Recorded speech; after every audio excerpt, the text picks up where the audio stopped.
Welcome back to another edition of the Slipstream, an F1 podcast. We're continuing our 2023 team preview series in the Slipstream tonight. As always, joining me in that Slipstream are our boys Egghead, Austin, Coltrickle Jr., and me, Brady.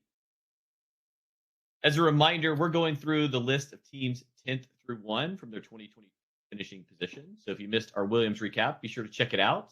For this week's episode, we're going to dive into Alpha Tauri, the 9th place constructor. So let's just jump right in. Cole, my first question's to you. What happened to AlphaTauri in 2022? Yeah, that's a really good question. There's really no good answer. We had high hopes for them. Yuki did not look well for the majority of the season. Pierre strangely looked off form obviously he left, so he changed seats anyway, but I don't know if it was a power issue, if it was an aerodynamic. I don't know what the issues were, but they definitely fell off last year, harder than maybe any other team on the grid. So not a good answer, but they might have been the worst team to fall off from the start to the finish. Yeah, just to give sort of their history over the last 5 years. So 2022, they obviously finished 9th place with 35 points. After a pretty good 2021, where they finished 6th with 142 points. 2020, they were 7th with 107 points. 2019, they were also 6th with 85 points. And then 2018, they were 9th with 33. So yeah, I mean, after the 2021 season, Pierre was frequently flirting with the top 5, top 10 in qualifying and had a really good season. So I don't know, even answering my own question, I don't know if this is just the fact that maybe AlphaTauri got the new regulations more wrong than other constructors. I do find it interesting, though, if that is the case, being Red Bull's obviously dominated entire season of 2020. I'm not sure what to make of it. Sid, what do you think? I mean, I don't think it was engine, right? Because Red Bull had a couple engine issues, but their engine was pretty powerful. It is interesting, like what you said earlier, that Gasly was always qualifying 5th or 6th, like every race, or it seemed like every other race in 21. I don't know if I can put something on it other than what you alluded to earlier, that they just got the regulations wrong. They did something that didn't equate to lap time. At the end of the day, you need lap time, and you need to be able to finish the race. So you need, to not just crash or break down. So if you have a car that's not retiring and not DNFing all the time, you need to find a way to speed it up. And they definitely did not do that by any means. Yeah, and so Matt, I know that in 2021, Yuki definitely had his share of sort of mistakes, and he showed his frustration many times in radio and continues to do so. I think he matured a little bit last season, but he had a pretty long stretch of pointless races, right?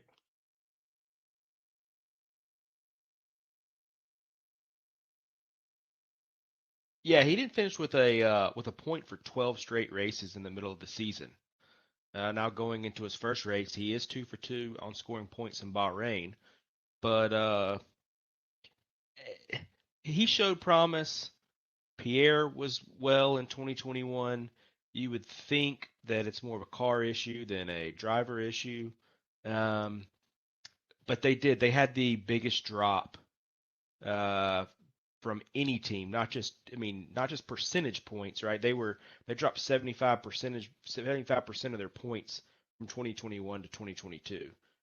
You would think maybe Mercedes would have more points lost from those 2 years, but AlphaTauri dropped 107 points in 1 year, and Mercedes was only 98.5. So I mean, that's a massive amount of points from 1 year to the other for a mid-level constructor. It seems weird, but it just also seems, especially from what you mentioned, Red Bull, right? They got literally the regulations damn near perfect. And being their sister team, they got them damn near wrong in every single aspect. So it's odd. It was a weird season for them. We'll do projections later, but it seems like it could be a blip, but I don't know. What's disappointing to me is that you can lose that much power by changing your wheel color from white wheels, which looked real fast, to whatever they had this year, which got them second to last. So hopefully they bring back the white wheels for 2023. Yeah, whoever decided to make that design change hopefully got reprimanded or maybe doesn't have a job. Because, yeah, those white wheels were beautiful and performance was great. So obviously curious when livery season happens. We'll probably know that answer by the time this podcast airs. But, yeah, hopefully they bring him back and AlphaTauri sort of refines that 2021 success on the track. Obviously there's a few things that have changed. We've known this for quite some time, but Pierre Gasly has moved on. My boy Pierre, moving over to Alpine to join his countryman Esteban Ocon at Alpine. So Yuki Tsunoda is back for a third full season at AlphaTauri, and he's going to be joined by sort of the Formula One lover boy from sort of midsummer last year, Nyck de Vries. Came on the scene, had a great race in Monza, last minute filling in for Alex Albon, who had, I think, appendectomy surgery. Was out of the race, and he filled in, and he had great qualifying, a great race, scored points. We talked about this during our Williams recap, but it showed either one of two things, that Williams car has potential, or that maybe Nyck de Vries is ready for his Formula One debut. So I know that that's going to lead to a lot of excitement for AlphaTauri and maybe even higher expectations. Point where I think AlphaTauri has talked about, and maybe they're just trying to vocalize this for the sake that, Yuki Tsunoda is definitely the leader of the team, but it might not be too long before Nyck de Vries takes that spot. So very anxious to see how he does in the performance of him. And, whether Monza was sort of a beginner's luck type situation or he's the real deal. It's funny, like looking back now. So we do our league races on Wednesday nights, the four of us with a couple other guys. And last season, mini season, I was in a Haas, and it was good. It was great. I enjoyed the Haas. This past season that we're just wrapping up on now, I'm in an AlphaTauri, and I can tell the difference. And I know it's a video game, but like it just doesn't feel good. It doesn't feel like a car that on realistic, simulated performance that I want to drive. So I'm hopeful that they make some correct adjustments over the off season, but we'll see what they can do next year.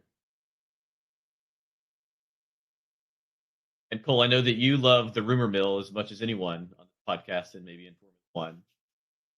Something came out recently that Franz originally wanted to sign Mick Schumacher to that seat, and that he was sort of overruled by sort of the powers that be at, I think, the parent Red Bull company. That's a little surprising now. Yeah, when you say the powers that be, you mean Max Verstappen. That's what you mean. That's what you mean to say, because a dinner happened after Monza with Max and Nick, and then a phone call was made to Dr. Helmut Marko from Max about Nick, and lo and behold, here we are. Nick now has a seat at the sister team. So there could be some jockeying down the road. I'm not going to play super conspiracy to get Nick and Max both at Red Bull Team A, just Team Netherlands there, just the full orange. But I don't. Checo's got his hands full with Danny Rick. So yes, to answer your question, Mick Schumacher was discussed. Franz Tost he's obviously a big Schumacher fan and believes that Mick should have a seat in Formula One and thinks he will have a ride again. He's not wrong, but Nyck de Vries is accomplished and proven and he's not going to cause you tens of millions of dollars in accidents like Mick did with Haas. So Nyck is a proven winner time and time again when every series he's been a part of. So I do love Pierre as well, but I think he's a big plus addition to AlphaTauri. With Pierre moving on, Pierre saw he was going nowhere else in the team. He'd already had his chance, and he wasn't going to get to move up. But so yeah, Nyck and Yuki, I think, other than the shortest team on the grid, I think that they are an exciting duo to have out there. But it's a little disappointing to think that Mick had an opportunity and it got washed away because potentially Max is just good friends with Nyck, and that's why. One funny thing is, speaking of Max and Nyck, Max is going into his 10th year in Formula One, 9th, 10th, somewhere around there. Sten, you'll. I would say 8. Didn't it start in 16? 9? I'll check. Anyway, go on. But anyways, 8, 9, 10, we're somewhere around there. Nyck is going into his first year. Both Dutchmen. Nyck is 2 years older than Max. So just funny how people's paths end up kind of converging. But what do they sit on? What is Yuki and Nyck sitting on? Is it a phone book? Is it a stool? Too heavy.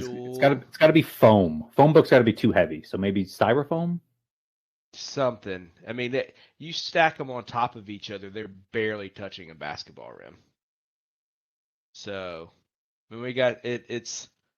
I mean, shout out to the short kings out there, 5'5", 5'2". But it has definitely got to be the shortest driver pairing in the history of Formula One. Yeah, do you think there's an actual record of that? Well, because I know you did a little digging to figure out Esteban's liking posts. Do you think that they have the shortest?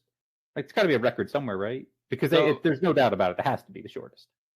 So for my yearly driver season rankings, I will say I tried to look up Nigel Mansell's height. So just we're going deep in the record books on this. Could not find it anywhere. So is there a record? I'm sure we could go back at least the last decade or two. Forever? Maybe not. But I think we can almost confidently say. I mean, you're talking about you would have to have guys average 5'3" to be less than this. I think if the paddock in Formula One had all the drivers do a 2-on-2 basketball tournament for charity, there's no shot AlphaTauri is getting past the first round. I mean, you put up Yuki against George, or you put Yuki against Esteban, in the post. There's no shot. He's not getting a shot off.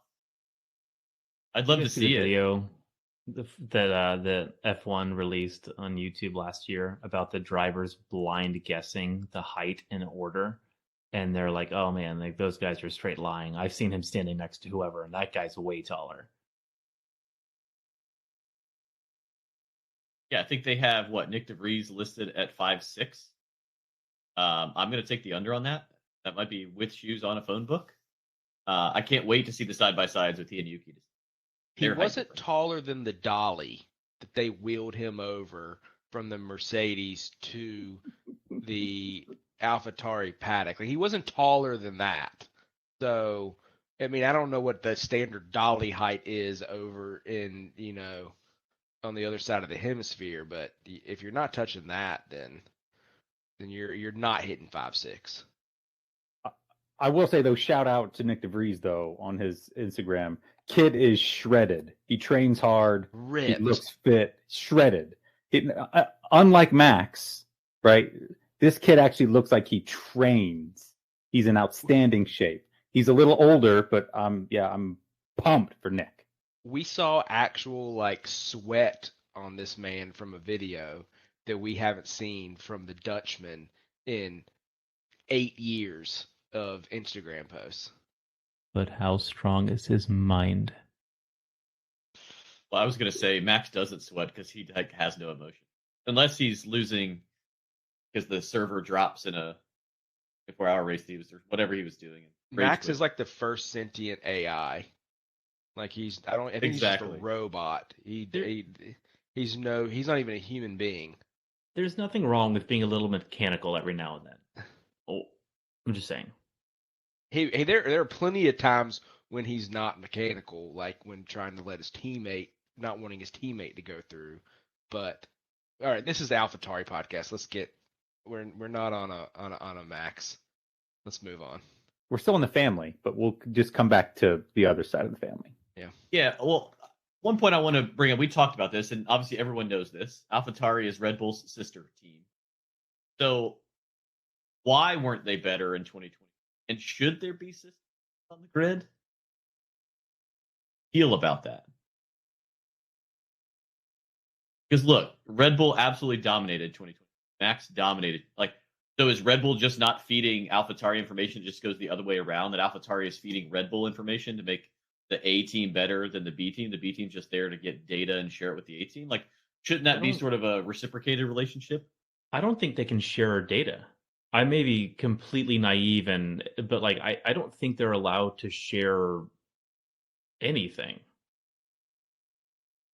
They might make the same parts or be efficient within whatever, but I wouldn't think that it's any different than the pink Mercedes, and Mercedes, maybe I mean it more from a resources perspective, right? If it's all coming from the same bucket of, right, you think that they put those resources, or maybe not equally into the.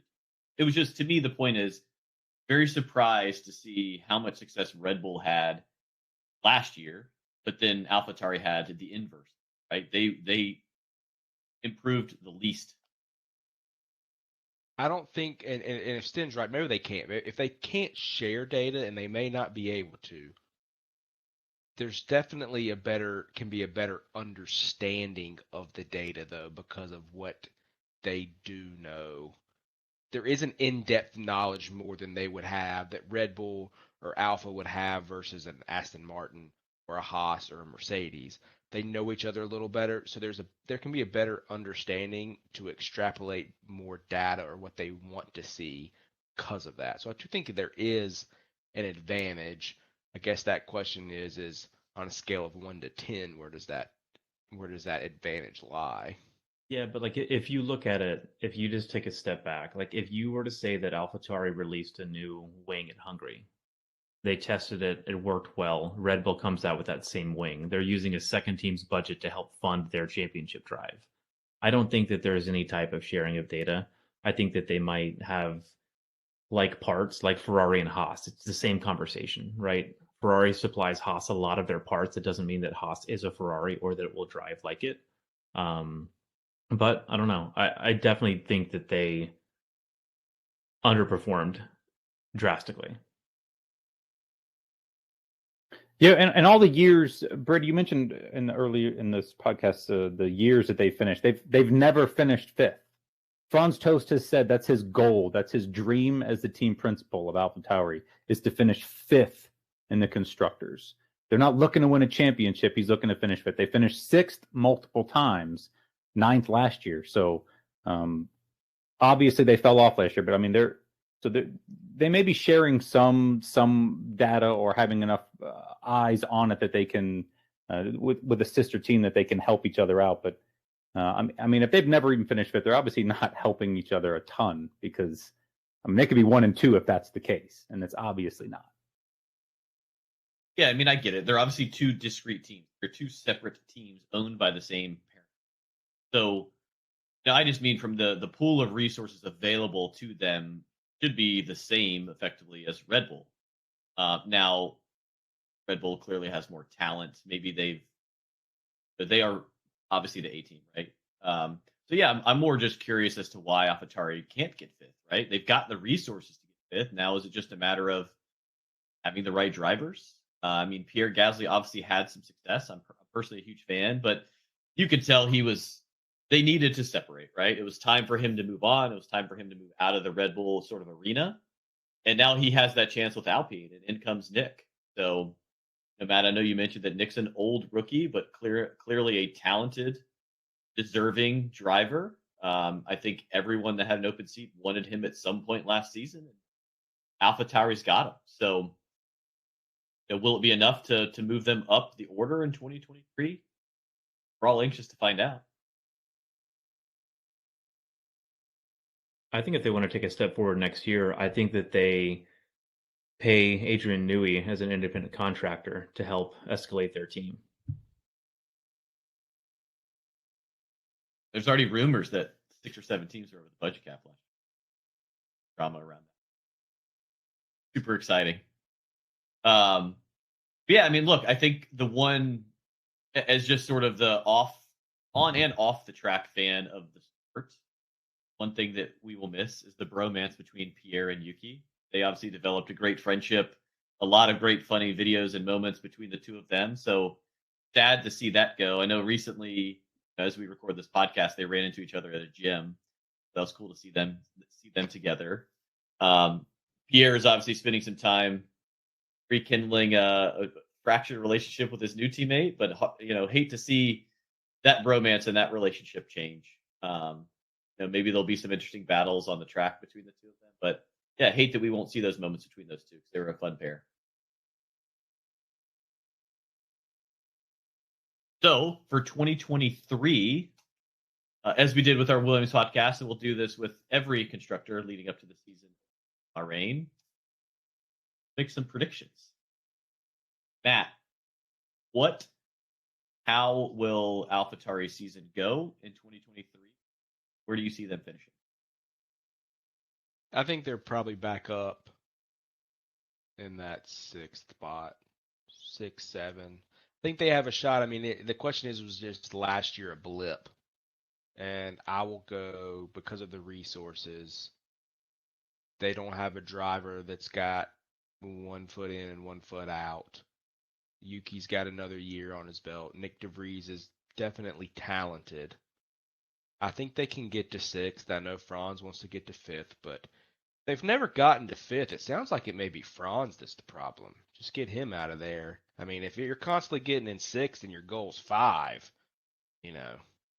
but I think they can get back up in that half tier under McLaren and Alpine. I think that's a reasonable expectation. If you can drop that many points, you can probably gain that many points as well. So maybe a little harder, but I think it's possible. And Cole, what about you? And not only constructors, how do you think they'll fare, but how do you think Nick's going to do in his rookie? I think Nick will surprise people. I think he will do well. I think overall, as the constructors, I think that they will improve from 9th to maybe 8th. But I don't think they'll get up much further than that. I think that they will have a better driver pairing. I think their issue will just be reliability. It's just making sure that they can get cars that can get across the finish line without Yuki spinning and screaming and cursing at everybody. But they have potential. I don't see them climbing back up enough to be fighting with the Astons and the McLarens of the grid yet. And I mean, Matt, maybe you're right. Maybe it is Franz. Maybe get rid of the guy who's shooting for 5th. Maybe get a guy who wants 3rd, right? Whatever it is.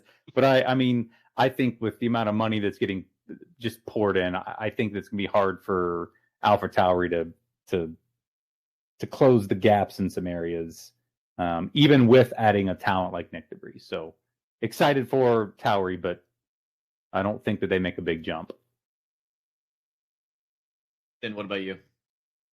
I think it's hard to gauge everyone. I think I would need to sit down and really put where I project all the constructors to go.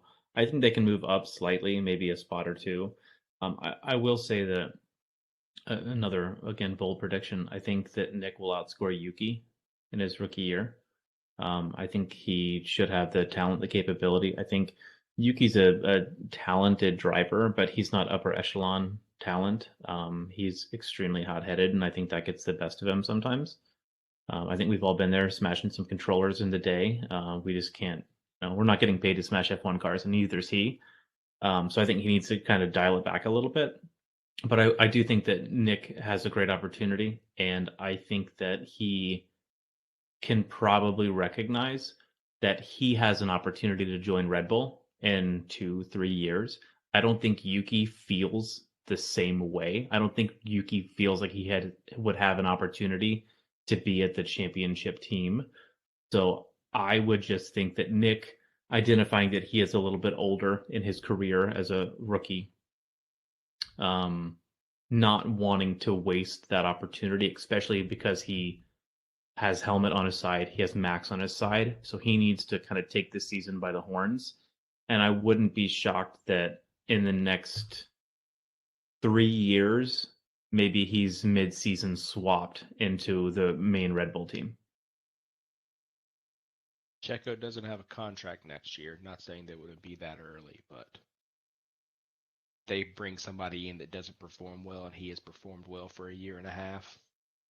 You got to bring money, though. Like Checo has all of Mexico money, and Nyck doesn't bring any more because they already have the Netherlands. So I would think that progression of that team would go Perez into Ricardo, mid-season swap out potentially from underperforming into a Nyck. I think you have 3 driver changes in that sister team in 3 years, but we'll get into that later. Yeah, I think I agree with your hot take. I think Nyck will outscore Yuki. I think they're not all in equal equipment. I think Nyck might be the highest finishing rookie. Him or Oscar. Not sure yet.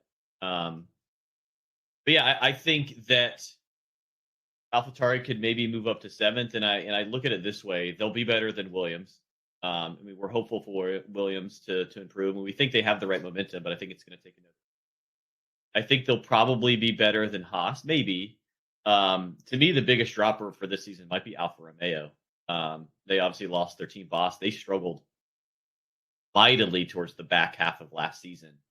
I don't know the numbers, but they had like 5 points, 10 points the last 12 races. It was bad. So I could see Alpha being one that falls down, which means those like an Alpha Tauri could move ahead of Alfa Romeo for the season. So I'll see them finishing about 7th. Agreed that I think Nyck will finish above. The other thing I'm hopeful for, as Cole mentioned, I'm hopeful for white wheels. We'll see if we get that. If that, then who knows? That 5th place might be on the table. We'll have to see what that livery looks like as it comes out. Yeah, lots for them to be excited about. I think a fresh start for the team, for Nyck. Sometimes you can have addition by subtraction, and that's not anything against my boy Pierre, but like we said, it was time for him to have another opportunity elsewhere, and I think that just might bring fresh blood and some added motivation, like Sten mentioned about Nyck finally getting his opportunity and want to prove himself as he is older, and hopefully that translates to the track. And the Red Bull Academy, their junior academy, there are some hungry drivers. Liam Lawson, there are some hungry drivers in there who are hoping for a shot. Helmut Marko has said that Nyck has the spot, but it's his spot to lose. They have a fitted and ready academy of people ready to take that spot. So hopefully Nyck performs, but they have plenty of other drivers who are ready to jump in just in case Yuki continues to have issues or Nyck doesn't meet the standard of what they're hoping for. So, yeah, hopefully it would be great to see Nyck in a Red Bull A car, but I would love to see Liam Lawson get a shot in a Tauri at some point next season, just to give him a chance. On that note, it wouldn't shock me if Liam took Yuki. I'm not saying it happens, but I could see that being a route, or someone like a Liam, maybe back half of the season if Yuki's underperforming, that maybe they roll the dice and they're eager to see what happens. I know that sort of Yuki's experience has been year to year with them, and see what happens. Yeah, Yuki's in his 3rd year, right? So if we're not on up to par, comfortable in the car and with your team at this point, then yeah. But yeah, I would say it would be Yuki over Nyck. And I agree with Sten. I agree with you. I think Nyck will outscore Yuki in his rookie season.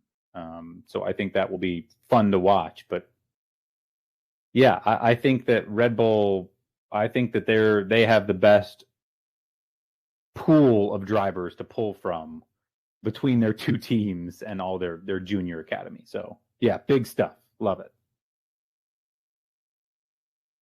So lots to look forward to. Anything else you guys want to cover on AlphaTauri?